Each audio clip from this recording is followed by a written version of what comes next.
Bəzən izləyirik də, səsi olmayan estrada müğənniləri var ki, səsi yoxdur, özünə estrada müğənnisi deyir. Bir də görürsən canlı efirdə muğam oxuyur. Məhtəl qalırsan ki, axı səsin, sənin avazın, sənin ümumiyyətlə estradanı zaten bərbad günə qoymusan. Heç olmasa bizim muğamımıza dəyməyin. Bu müqəddəs, necə deyərlər, elm sahəsidir.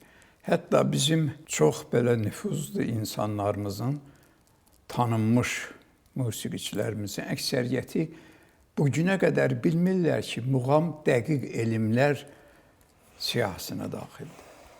Bugün muğamı dinləyəndə ümumiyyətlə nə hiss eləyirsiniz? Çünki sizin müsahibələrin birində eşitmişəm, deyirsiniz ki, bugün muğamı o notlardan çıxarıb fərqli oxuyurlar.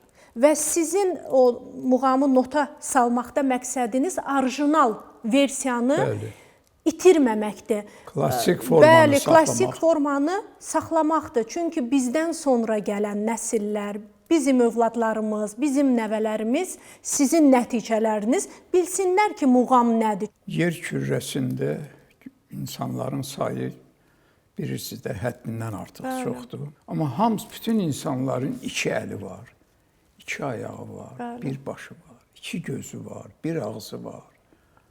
Necə olur bu? Deməli, bunu yaradan belə yaradıb da.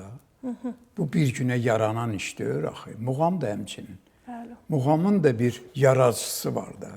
Bu və haçansa, kimlə, hansı ifaçılara, insanların, necə deyərlər, beyninə, ürəyinə gəlibsə, o səsləri birləşdirib muğam əmələ gəlib. İndi onu dağıtmaq, ola bilər ki, məsələn, ayağın yerinə əli qoyasan, düz gəlməz axı.